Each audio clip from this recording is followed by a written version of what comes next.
Hey everyone, how you doing out there? Good evening. Okay, Uncle Al, you're muted. There we go. All right, cool. Okay. All right, how's everybody doing this fine evening? It just I'm came. here. I've been watching Teresa and Lee at Stringfield Ridge Farm, and having a great time over there. They all need to All put right. Rylan Lee up. That's all I got to say. Just give that poor man a break. I mean, geez, oh, Pete, guys. Oh man, yeah. I mean, it was just and things that part of it there was nobody on the stream there was rallying him up. He was talking about what happened today with that bridge that has the one-way traffic that stops and you got to wait there, and it's about a mile and a half long or whatever, and get idiots to pull up there onto the bridge and see the light turn red and they stop. Well, they're already past the crosswalk. They're supposed to keep right on trucking. All righty, so. Let's say hi to everybody. We got Butch at Sand Hollow Homestead here. Got Lisa Lee. Scroll on down here. Michael 58. Simply Jan Homestead. Hey, everybody, check out Simply Jan. She's had some really great videos lately. All right, we got P2E, also known as Prepping to Endure. Cecilia Jansen. Sue, Downtown Mini Homesteader. Hey, how's it going, Sue? All right, scroll on down here. Just catch everybody new. Yeah, Going Green Mom. Hey, how's it going? And homestead engraving business and life. And speaking of Teresa and Lee, there they are, Stringfield Ridge Farm. Mary Beth Smith, and I think that's it. Yeah, we're caught up. Yeah. All righty. Okay, so for tonight. Fortnite. Don't talk about games before I go on for tonight, everybody, welcome Dave back. He got his computer going. He's up and running. And well, so he's here with this isn't the right computer because everything you guys say takes about 10 seconds to get here and it's all broken up. So this thing just is not capable of what it needs to. But you're here. I am here. Yeah. All righty. And I'll be here Sunday too, 9 o'clock. Yeah. On my channel. Yeah. That's 9 o'clock Eastern time. Let's say hello to Spring Ridge Farms. Yeah. And Howie. Howie's in the house. Hey, Howie. Hey, Howie. Culture. All right. So everyone, that's 9 o'clock Eastern time for Southern Ohio prepping. All right. There's another channel I want to give a shout out to because it's really hard to find her channel. Homesteading in Idaho. If you go to search for that, you got to go down about 47 lines before it actually it goes through all the other homestead channels in Idaho, some in Oklahoma, some in Tennessee, before it gets to the actual channel, Homesteading in Idaho. And that's Audra, and I'm going to be working with her sometime. She's trying to figure out when we can get together, and I'm going to help her set up her defaults for her uploaded videos and for her channel. So she'll have tags that are preset, and hopefully it'll help move her up to the front a little bit. Hey, Kaylin. All righty. Okay, so tonight's topic came about by several questions and a video I saw. There were some of the questions when I was asking people for suggestions on what to do. Someone mentioned, dealing with, family members and stuff that don't, don't do prepping, don't understand it. And the video that dealt with this, I'm going to talk about a little bit later here, but first let's get into the thing here. So dealing with family members that don't believe like you do. And these are ones that you really want to believe like you do, and you really like, not like some distant cousin that you couldn't give two ticks on a hound dog about. These are ones you care about. All right. So I can readjust my other screen over here so I can see it better. There we go. And so these are a couple of quick things. So you and family members don't agree on prepping. They think you're paranoid. They think there's nothing to worry about. They think that you have prepped for them. So those are some of the kind of issues that come up, and we're going to go into a bunch more later here in in several seconds. But people's big question is, how can you resolve this conflict? Well, I'm going to show you guys how to use what's called the resolution wheel here, and as we go along. So, Lisa, oh, I got to put that one up there. Politically correct answer? Yes. Yes. Like Teresa says, like one of my daughters. All right. So we're going to talk about how to use this, and I'm going to go through here. But first, let's talk about what some of the problems are here. So conflict is like an iceberg. Yeah. The question is, can you see the real issues? What do you see of an iceberg? You see what's floating above the water. So you'll see things like body language, anger, mistrust, them distancing themselves from you, going, la, la, la, la, la, la, la, just kind of closing themselves off. But those aren't the real issues. So what are the real issues? The real issues are what's below the surface. And with an iceberg, at least 2/3 of the iceberg is below the water level. And that's what you can't see. Their fears. Hey, Albany. Hey, Fishes. Hey, Fishes. Hey, Albany Mountain Homestead. So you can't see what their fears are, what their dreams are, their feelings, what values they have, beliefs, biases, their needs, their experiences, prejudices that they've developed, desires they have, self-esteem, expectations, and unresolved issues. Now, some of the biggest ones are going to be fears and self-esteem. Because when someone is really frightened, their self-esteem is down low because they're out of control. They can't control the situation. They're fearful. And that causes a lot of people just to, I don't want to talk about it.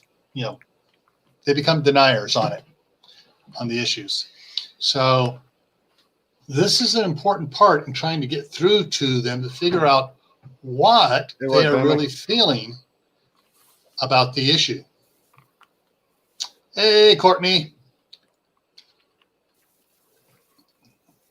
So let's go to the next one here. So you come to the resolution wheel. And this is what we used at work to when we're teaching ICMS, integrated conflict management solutions. All right, you find out what the problem, you bring the parties together, you find out what the issue or problem is. It's kind of like what brought us together, what brought us to this point. You get them together and you have them discuss what the issue is. Then you work on finding out, uncovering the real issues, the interests, what's behind it, what's under the water, what's the bottom part of the iceberg that's causing the problems. And, is it fear? Is it money? Is it, I don't have a place to store it? All the stuff we talked about on Tuesday, all those 24 reasons why people don't prep. You want to find out what is the basis for those bases. Well, are they fearful they don't? They're going if they prep, all their friends are going to start poking fun at them? Are they? Do they believe? Hey, the government's going to come in and save us all. I don't need the prep. Find out what the if they're find out. You got to find out what the issue is. Then you move on to exploring options. What might work for everyone affected? What's going to have a meeting of the minds, bring the people together to be on the same side of the issue. No, but we are not going to use Uncle Al's hammer. Can I use this? No, this is a be nice time. I don't know how. Just ask my neighbors. Yes, that is Dave Courtney.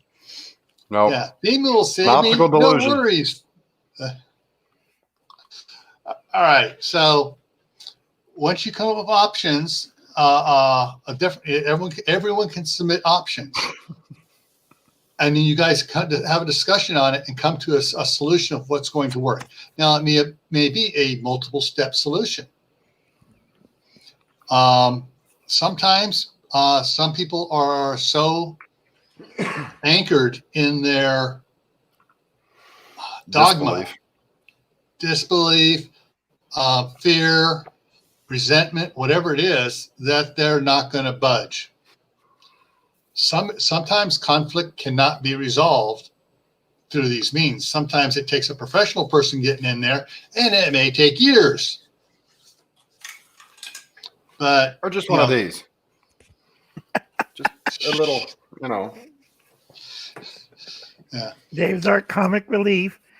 But what Gil's saying, a lot of people are trapped within their little bubble or psyche of what they're thinking.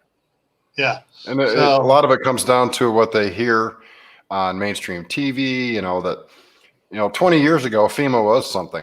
20 years ago, FEMA said, we will protect you. 15 years ago, FEMA actually went broke. Okay. It's been nothing but a shell of what it was back then. Yet the TV and everybody still says the government's going to save you. Yeah. The government ain't been able to save nobody for the last 15 years.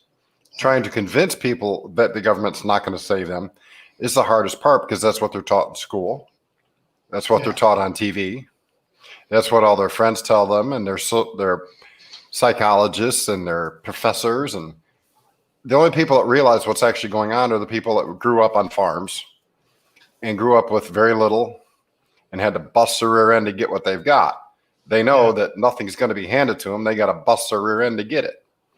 I'll shut up now. One of the other things on that, continuing on, is that, however, they're listening to the mainstream media now saying, oh, this is what's going to happen, this is what happened. They're actually not listening to what the government's saying.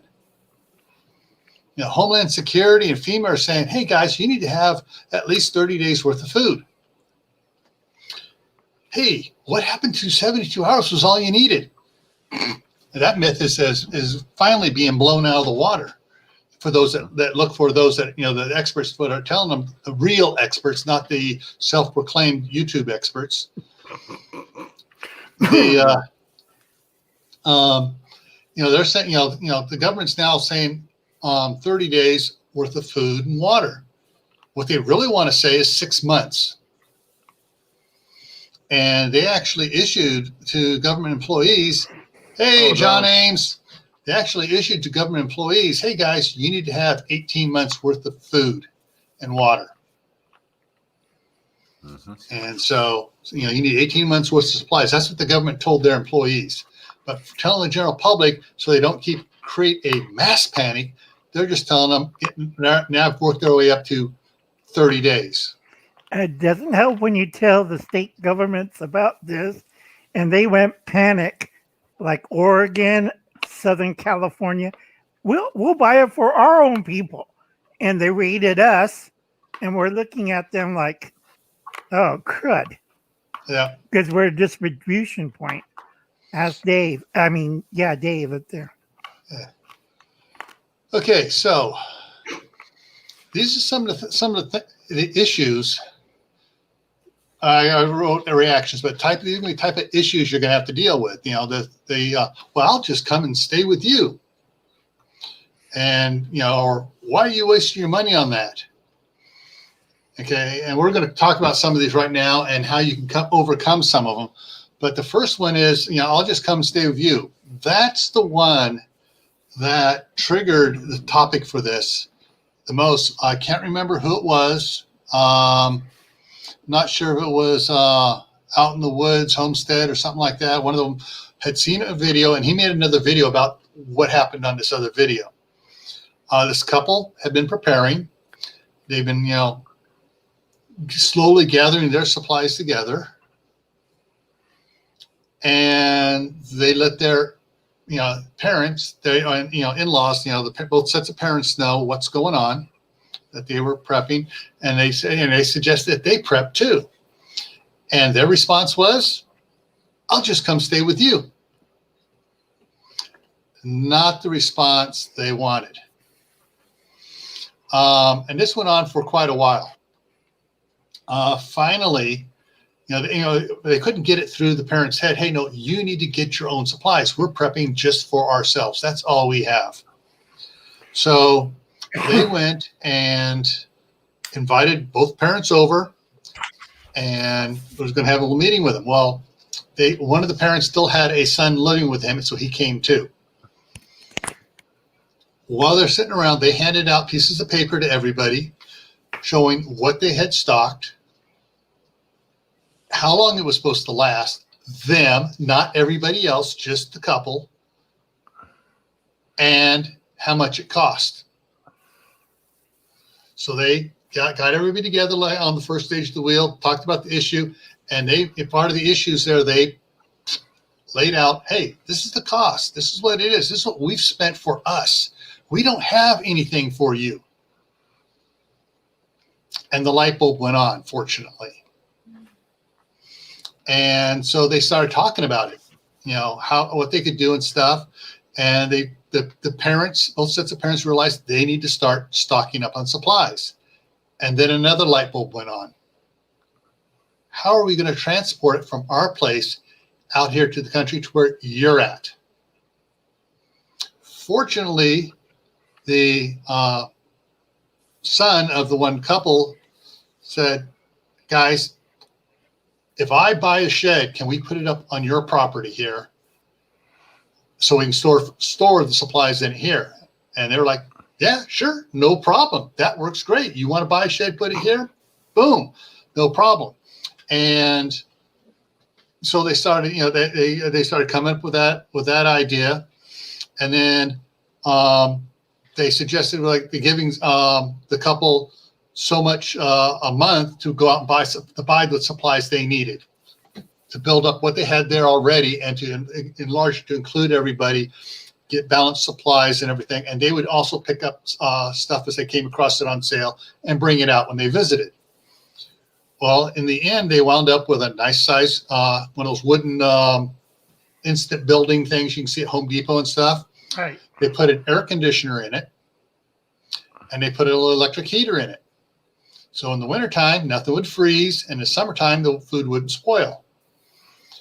And he said they had pictures of it, and the thing was just shelves packed, nice, everything. And it looked really great. And it was a real nice setup. And it took them about a year and a half to get it fully stocked. But it started out, they had to resolve the conflict and the hidden factors that the parents had about, the supplies, the costs, moving it, and all the other problems they had, so that they would be able to go and stay with the couple out away from the city. But that is a rose-colored, perfect. All right, this is how it worked story. And so that's what that story also contributed to bringing this up as a topic. Sounds like something that came out of Hollywood. Yep. Yeah. Fortunately though, it came out of real life back east somewhere. Now, the next question here she got, why are you wasting your money getting all this food and supplies? Dave, Al, you guys want to answer that one? Go first, Dave. You're here. Oh, gee, thanks. I feel so special. Well, why do I waste my money buying stuff? One, because I might need it. Two, I've actually stored up enough that I can now help other people around me. No, they're not going to come live at my house, but I'll make sure the children eat. So that's why I waste my time and money for it, to make sure the kids eat. Parents are old enough they can make their own doggone decisions. If they're not smart enough, I'll keep the kids here and then make them go find their own food. But I'm not going to let children starve. That's why I do it. Okay, my point of view, it's like insurance, folks. You're not wasting your money if you spend it properly on proper insurance. You don't spend on boat insurance if you don't have a boat. You spend it on one thing. You have a car, you put it on car insurance. You buy certain things for that car insurance. Same thing as prepping. Now, I think, who was it? Somebody said they had problems of cost and space. Space you can always figure out, like we talked it earlier with Gil Monday, right? Mm-hmm. Yep. Okay, cost, you have to, I told everybody this is easy. Get a wholesaler's license. Okay, if you're buying food at a large formation or a family, you get a wholesaler's. Sorry, I've been preaching this morning. Wholesaler's license, so you can buy it in quantity at what cost? Wholesaler cost, not retailers. I've been preaching this to my church, to my local food bank, to everybody I could grab and put them underneath my arm for 20 minutes while explaining this. You get a wholesaler's license. It's easy. You pay the fees. You tell them it's for religious. Again, religious. It's not a store. Religious reasons. And they have a form for you to fill out. Yeah. Okay. Hey, Built on a Rock Homestead, Urban Grandpa Prepper. Who else snuck in here? Courtney's husband snuck in. I'm having pork curry, Dustin. Yeah. And so probably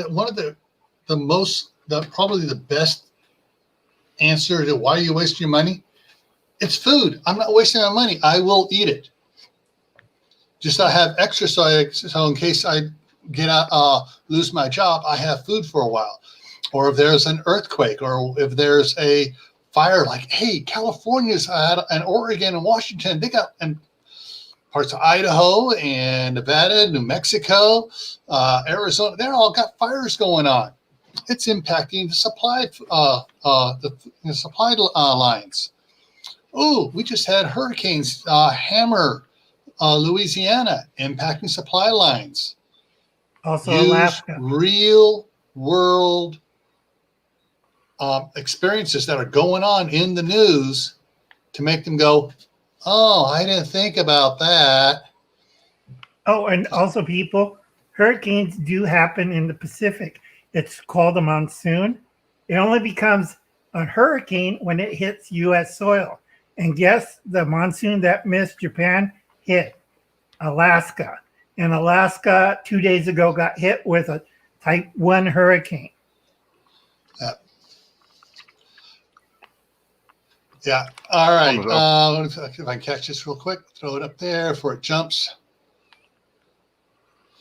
Okay. Fish's Note says, as long as it's mostly rotational, it's just plain wise, especially like in Florida, California, Louisiana, Alabama, Georgia, South Carolina, North Carolina.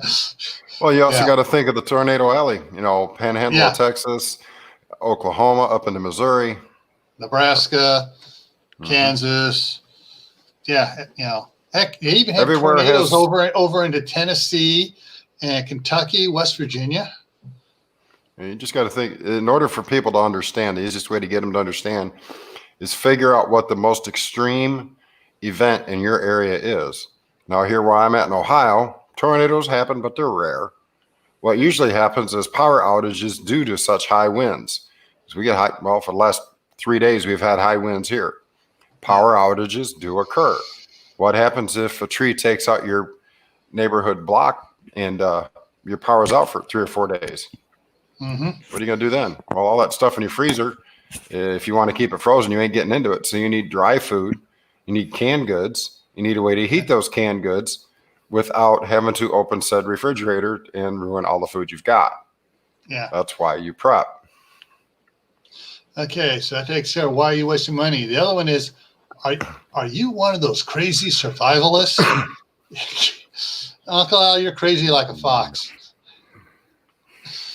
But it's like when someone back in the 70s and early 80s, when everyone was when the media was their big thing to pick on was survivalists. They quote survivalists that were going out shooting up the place and getting themselves killed.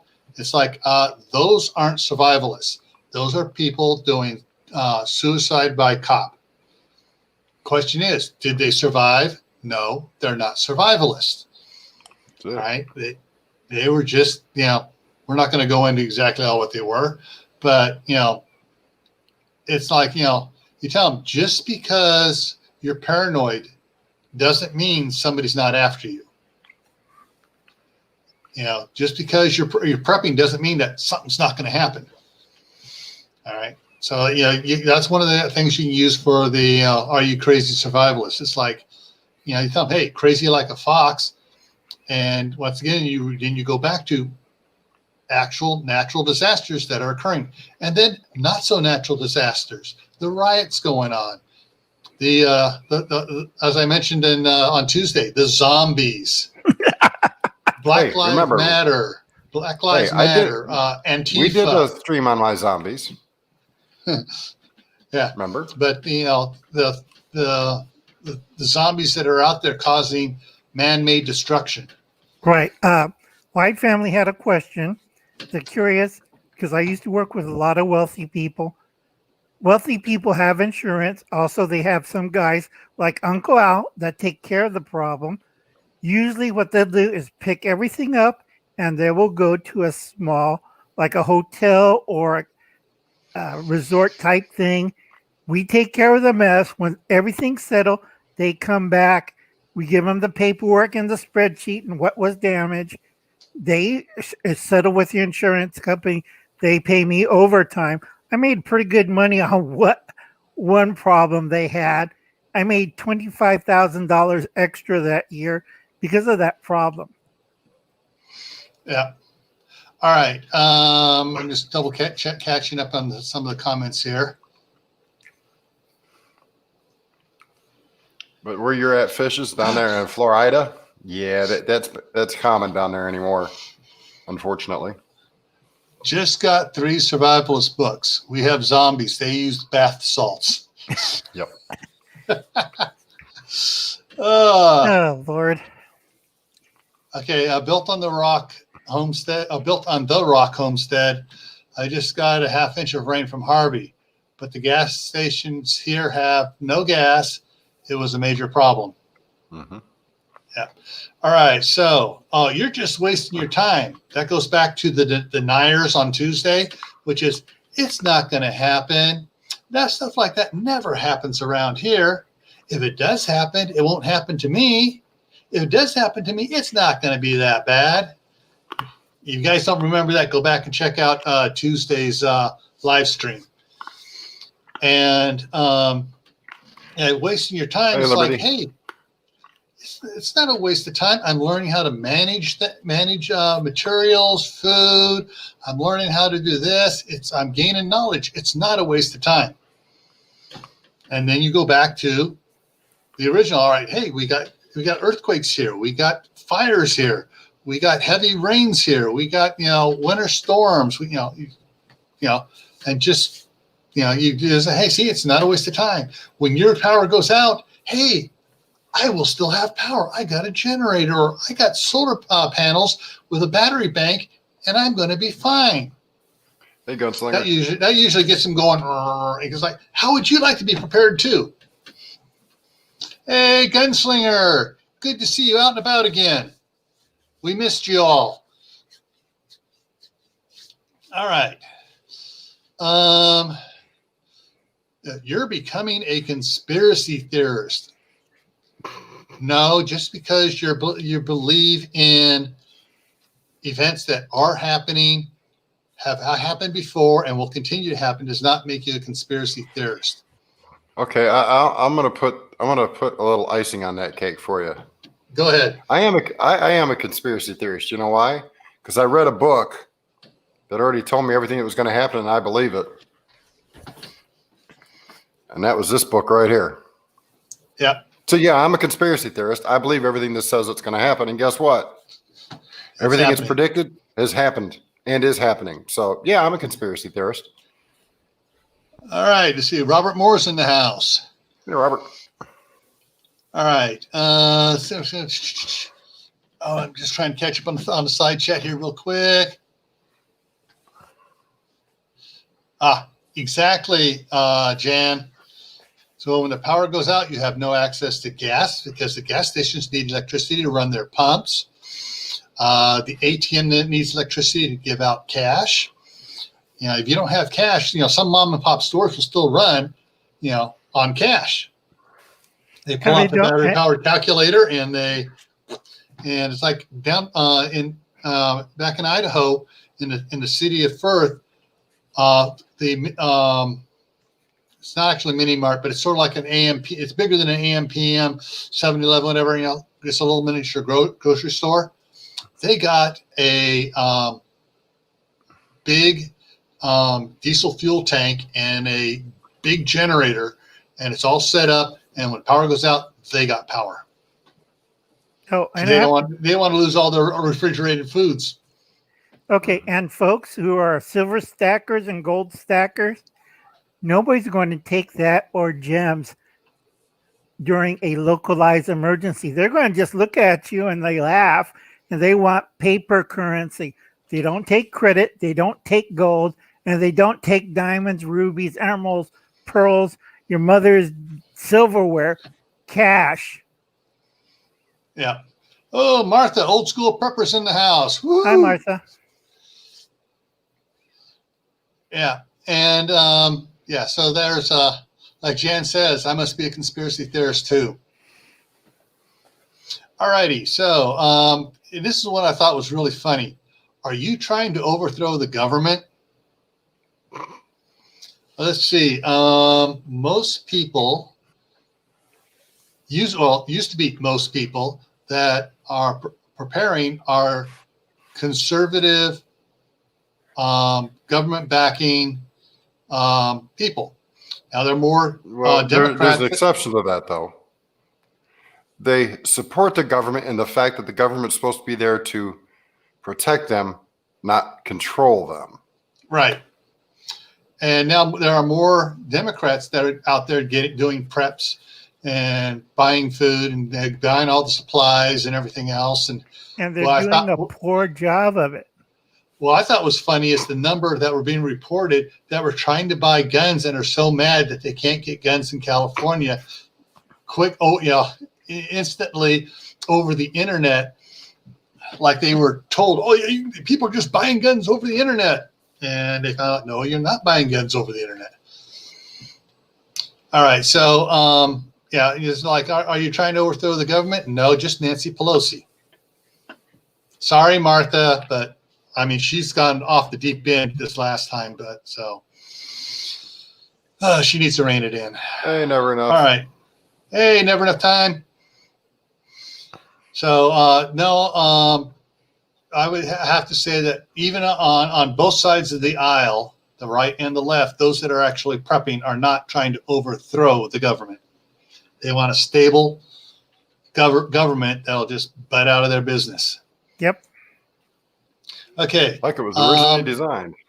Yeah. Next one here. You're just a right-wing nut. Why should I listen to you? That's going to take some talking down and sitting. That you're really going to need to use the wheel to its full potential for that one. And that is, you got to basically, why are you saying I'm a right-wing nut? And you get them to express their views, their opinions, write it down, and hand them if you can, have a note, one of those notepads, hand them one too. Have them write stuff down and go through why they think you are a right-wing nut, why they think you are a conspiracy theorist, why they think you're trying to overthrow the government, for everything. Write it down, and that gives you something to work with when you go back and you address each of these cover issues to get to find out what the real issues, so you can actually work on resolving the conflict. And so you basically gonna work, find out why they think you're a right-wing nut or a left-wing nut, because there are a lot more left-wingers that are doing prepping. And very badly, Gil. Huh? Very badly. Some of them are doing pretty good. Some of them are. I'm not going to mention. I'm not going to mention exactly who it is, but we got a couple left-wing preppers in here tonight. All right, and they're doing a good job. So, but it's the newbies that are doing the bad job. The newbies. No kidding. My family is half newbies, and I've been on their butt for a year and a half. Yeah. And we're educated college people. We went to Harvard, Yale, Vassar. I'm looking at them. I went to the university behind Jumco. Whoops, dated myself. University behind McDonald's or Target. You know what I'm talking about, Gil. Yeah. Dave, can you please quote your dad about college education? All college does is make you an educated idiot. And he had how many degrees? 7. 7 degrees.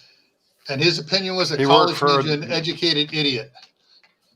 Yep. He worked for a division of Dow Chem Corp called Oxymetal Industries. And they are the ones, and my dad was on the team that perfected the paint that goes on the offshore oil platforms to protect it from the seawater. Yeah. My dad was a genius. Yeah. He was a chemical engineer. Vicious. A poor educated idiot. In debt up to their eyeballs for the next 20 years. Okay. And then those that just say, I don't know you anymore. It's like, well, if you've been paying attention, you would know me, and tell me what you don't know about me. And you basically you got to sit down and you got to go through, pry into why they say they don't know you anymore. Good point, Gunslinger. Just because you know about it doesn't mean you know how to apply it. Just like those books right back there from Doc Bones and Nurse Amy. Yep. You can read them books from now until hell freezes over. If you don't learn to start using what's in those books, it ain't going to do you a lick of good. Yeah. You can say, I read the book and I know what to do, but if you don't try and do it, it's pointless. Yeah. How many people knows how to use a surgical stapler? I know how to use crazy glue on a wound. I know how to use a surgical stapler because I did it on my horses. Yeah. I use the stapler mouth shut so I don't have to listen to them no more. The horses or the patient? Patient. Both. Okay. Hey, Paul. Hi, Pomelo. Hi, Anthony. Hey, Anthony. Pomelo prepared. Yeah, but learning suture and all other skills, it depends. Also, another thing I tell a lot of people, and Liberty Garden had it up a second ago on the side chat, on your educational skills. It depends who teaches you and how well they teach you. Yeah. I learned that the hard way. All right, let's see here. Martha says she can suture too.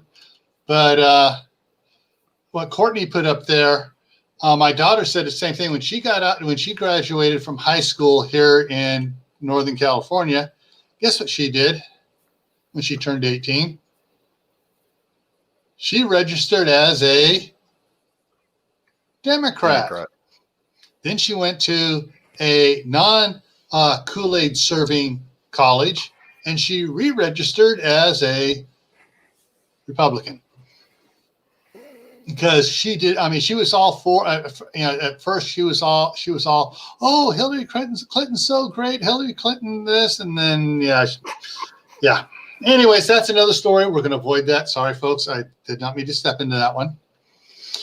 Yeah. Okay. What's next on the list after I don't know you anymore? Hang on a minute. Going back to when you talked about educated idiots and stuff. I talked about it, and I can't remember the video number, but back ways last year. I had put out a 3-series issue on planning for disasters, and in it talked about education, and then there's education versus knowledge versus skills. You can have an education and not have knowledge. Basically, boil it down to 2 separate categories: book smarts, street smarts. Yeah.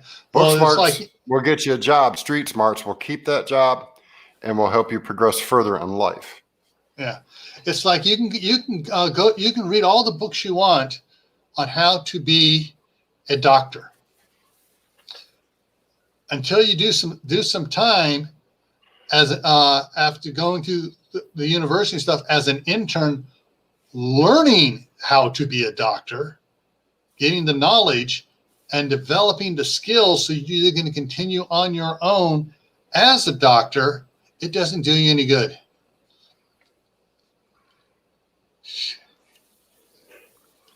And so that's, what I was talking about there. We're talking about the different things, using this here, the resolution wheel, to identify a problem, get the parties together, to get them talking about it, uncover the underlying issues, the interest, the reasons why they really feel the way they do about the topic, exploring options to come together, finding out what works best for everybody affected, and then deciding on what solution is going to work best. And just to go back one more. So as an iceberg, all you can see generally, if you just look at a problem, all you see is what's above the water. You saw it for the conflict, you see the anger, the body language, mistrust, and the distancing and other issues that you can see on the surface. It's what is below the surface that you can't see that is the real cause of the conflict. And until you resolve what's below the surface, you're not going to resolve the conflict. So that resolving these issues here is what uncovering the interest, this part here, is about. All right. And I think, okay, guys, now it's your turn. Anybody have anything that they want to throw out there as far as examples of reactions? Mary Beth. Let me throw Mary Beth's up there. Go ahead, Dave. My sister is an example. My sister, Debbie. Back when I first started doing review videos, her opinion of my review videos and being prepared, she thought I was nuts. Over the last couple of years, over the video done and she's watched, she's actually started preparing. She's got her daughters also preparing. So for me, I can't say, it was a conversation that we had that she decided, but she watched the videos and she's actually gotten smart enough to start having dehydrated food, storing water. And she lives right on the Madrid fault line, basically. She lives right in St. Louis, Missouri. So, I mean, if that pops off, she's far enough away that everything around her is going to crumble. There's not going to be any power. There's not going to be any water. So she's understanding the fact that she needs to prepare just in case. And I'm not going to use an old trucker's joke, but I could. Yeah. It would offend a few. Yeah. Gunslinger left a word out. A fair rod does no good if you don't know how to strike it. Exactly. Good one. Yeah. Also, for loaves and fishes, if you went to a plumbing school, you will still have a job and you will be $42,000 richer than with a postmodern history degree. Yeah. We're short of plumbers here. I'm not kidding. Oh, well, shoot. All right, guys. 30 some odd years ago, when I was working in construction, when I was still, playing in the dirt, making, the other type of money, Right. the welders for welding the water pipeline together were making $75 an hour and $7.50 an hour vacation pay, which just went into a savings account. If they worked all year round, they had that money and they could pull it out whenever they wanted for whatever reason. That was part of their union pay. So that was 30 years ago. Hey, it's Hoople's cat. What was you making, Gil, doing the labor stuff? I wasn't labor as an operating engineer. I was making 75 an hour. Until I got, my back was so screwed up riding them Bronco articulating steering loaders and stuff off road. Yeah, they should put suspension on those pigs. The problem is they can't. The front end's got to be rigid. I know. Well, one thing they should put back in school. For every 5 electricians retiring, there's 1 entering the workforce. Yeah, because nobody's pushing that field. Well, it comes right back down to simple. Go ahead, Al. Adventures of Frank and Tina. Frank hurt himself trying to do a young man's work on the roof he weighs 400 pounds and he's my age, and he fell 8 feet backwards into a concrete driveway. Now, the driveway did not survive. He did, but he's really hurt. So I've been praying for him too. So I tell people, yeah, that's true. Out of 5 electricians, only 1's coming in. And the demand is high, especially in my area. They'll pay you 2 years in advance because they want to grab all the tech guys just coming out of the trade school here. They're waiting outside. Like, have you got your license and skill level yet? They're about jump on them. Yeah, Anthony, I believe you mentioned you hurt your knee or something. So that's how I know Anthony's talked about his knee before. It comes down to this, and it's simple. 30 years ago, 40 years ago, there was something in school called home ec. There was shop class. There was skills trades taught in school at early ages. You had home ec at 9th grade, and you could take it right up to your senior year. There we go. Get it on the right one there.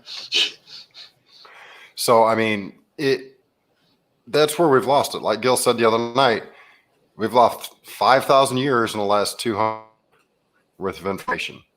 In the last 200 years, most everybody's stuck with one of these in their face. Yeah, but personally, I'd like to walk up to everybody with a phone stuck in their face, take their phone on the ground, take a nice big sledgehammer and smash it in front of them and say, now go read a book, go learn something to make yourself better. Quit being a lazy ass, excuse my language, and go do something to better your family. I busted my rear end for almost 30 years driving a truck, delivering shit in this country because people don't want to do it. People didn't like the stigma of truck drivers. You know what? I didn't care. But my job, if as quickly as possible, to deliver the next load that was coming after it. I delivered everything from baby food to nitroglycerin to live dynamite to military ordnance, liquid chemicals, pipe, you name it, I've delivered it. That way you guys have the computers you're using, the cars you're driving, the food you eat, the house you live. I did something. I didn't stay stuck playing video games. Right. Yeah. But shut up, I'm gonna go off on a tangent. That's all right. I have to double back on Dave right here. What happened was we got into this little bubble, and the big cause of the bubble, half my family, they believed in the rhetoric if you get a white collar college education, you don't have to be like your Uncle Al, who's been on the farm or on the ranch or working. The forklift drivers loading the trucks until 3 a.m. and trying to yell at the truck driver not to crash into the dock. Yeah, that's always fun. And Dave knows what I'm talking about, right, Dave? Mm-hmm. Because I got this big load put on the truck. Now it used to be ropes back then. Yeah, it used to be ropes. Now it's the tape. I left when they were doing the tape roll. Dave, you know what I'm talking about? That holds the thing down after you wrap it up in plastic so it doesn't fly off the truck. You do not want to see a truckload. I see Del Monte. You want free peaches? There's one. They didn't rig it right. And you see that whole load on I-5 or 99. Gil, remember that thing between Martinez and what was it? It's in the Bay Area where they lost a half load of peaches. All those number 10 cans. You had to see it. All over the road, yeah. Right. And people were picking up number 10 cans of peaches. Oh, we got free peaches tonight. Because somebody didn't pack it right. And a lot of people, if you're white collar, we don't have to do all those dirty work. We're art teachers, or we're underwater basket weaving, or we're teaching gender studies. And I'm looking at them. I sent you to Vassar to study what? And this is why I had a second stroke. Yeah. My senior year in high school, there was only one class I was required to take, and it was half of one of the semesters, and that was Arizona state history. The metal shop, auto shop teacher got me in because I doing so good with as a junior with him. He had me. I was taking the entire senior year. I was in metal shop. I was teaching the freshman and the sophomore how to weld and how to run the lathe. And there's so much there. It's like, well, if you guys watched my videos, you've seen me out on the tractors, the backhoes, the excavators, the skid steers. Hey, I learned that working construction. And construction hurt me up a little bit, but I also learned a lot of knowledge and a lot of skills that I could put to use on maintaining a homestead. Okay, with that, some educational is vital, gives you things like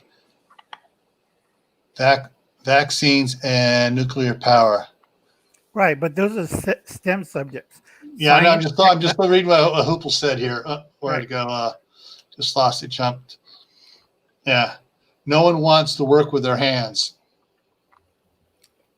Right, they don't want to do the dirty work, which is why, and mind you, I'm not prejudiced. I'm not saying this to create any issues, because I happen to know quite a few Mexicans that are harder working than most of the people I know.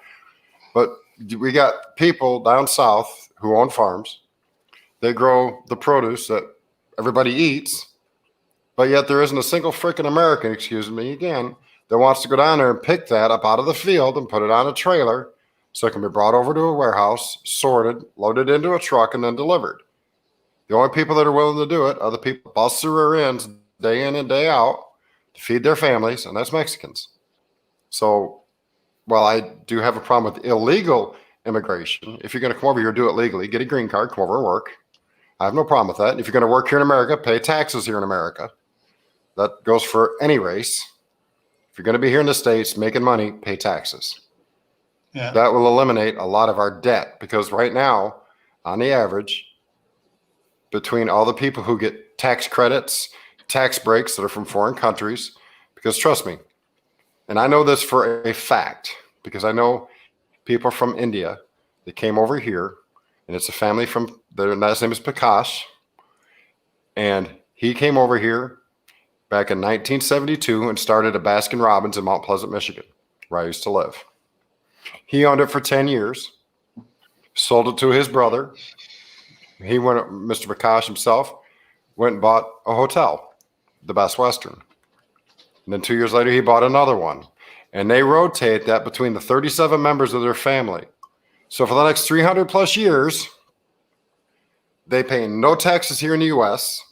99% of that money gets shipped back overseas, is never spent here in the U.S. Okay, so if they start paying taxes on the millions that they're making and have been making since the early 70s, a lot of our tax problem would be gone because there would be enough revenue generated within our country by people who are sending that money overseas. Also, thank you, Gil, for putting that down, because I've been reading the comments and holding my tongue. Yeah. Okay. It's not working very well. Oh, no, there's something else going on in the side chat, and right. I don't want it to get dinged now that I'm monetized. Right. Gil, what were you saying? All right. I'm trying to remember which one I was saying about here. My brother was a superintendent for a construction company, working underground, putting in water, sewer, storm drain, stuff. Heck, he put in water pipe that was 12-foot diameter. Yeah, that's the type of stuff he did. And as his boys turned 18, they had a choice to go to college or, hey, go work with dad. Guess what they wisely chose? Go work with dad. One of them was a foreman, and now he works for East Bay MUD, which is East Bay Municipal Utility District, as a project superintendent. He has a really nice job. I'm not exactly sure what Jeffy's up to now, but he's still working construction. And so, and their oldest son, Jamal, is the regional representative for some, I forget what company it is. Basically, what his job is as a regional representative for contracts, his main job is taking clients out, hunting and water boating, and doing that stuff. That's what he's pulling down big money. Didn't go to college for it, but he developed the skills over years of dealing with people, and that's what he's doing. So college education, but none of those that go out and get blue collar jobs are wasting their time when they prep as well. And all of them pretty much understand the principles of having extra food, having extra supplies, making sure they have what is needed. And they also learned not to go around telling everybody, oh, I got 6 months worth of food. Oh, I got, 24 months worth of toilet paper. They know enough to keep a lid on it. So we've hit the 1 hour Liberty, mark. let me hold on. Liberty, let me clarify that. Yeah, they may pay a little bit in taxes, but the money that on the businesses they own is tax free. Okay, they don't have to pay taxes on the money that their business makes. All right, which far and exceeds that minuscule little amount that they're going to pay, even if they're living, near me. There's a area called Mason. Okay, it is rich. It's high class. You don't live in Mason unless you're pulling down $250,000 a year. Okay, that's what you got to have in order to live in Mason. And most of it anyway. There's a couple bad areas, but yeah. And I know people that live there because I used to serve them when I worked at Waffle House, and I've gotten to know quite a few of them quite well. All right, Urban. They don't pay taxes on the money their business makes. They pay, a little bit for their food when they buy food or gas or stuff at the store. But for their business, they pay no taxes because they are a foreign person living in the U.S. starting a business. The U.S. government is set it up so if you're from another country, you come over here and start a business, you don't have to pay taxes. Okay? So, no, technically, they're not paying taxes on the millions of dollars that they're making. Yeah. All right, Now, guys. Yeah, it's time. I promised my wife I'd get off at 8 o'clock. Well, 8 o'clock California time after an hour here. So I want to go over one thing here real quick with everybody here. What's coming up? And let me bring this over here real quick. Okay, so all right. Okay, so that's why we're doing this one here right now. So Tuesday is going to be generator versus solar generator. Reed from Manifestations of Imaginations is going to be here. He wanted to be here on this topic because he's working on building a quote solar generator. Next Friday, we're going to talk about the first holiday of fall, what we're planning on doing for it. We're going to the following Tuesday, we're going to talk about ways to keep it simple. The following Friday is going to be what's your focus for prepping guns, food, water, clothing, land, whatever it is, and why. Then we're going to talk about how freezing temperatures can wipe out your preps. And then we're going to talk about personal hygiene. And then we're going to talk about the right backpack. So that's what's coming up here in the next several weeks. And I'd like to thank Dave for coming up here and getting his feet wet again. Uncle Al for joining me here, and all you out there in the side chat for your comments. Yeah, Sunday, 9 o'clock Eastern time, Southern Ohio Prepping. Dave is going to have his first live stream in months. So everybody, birthday.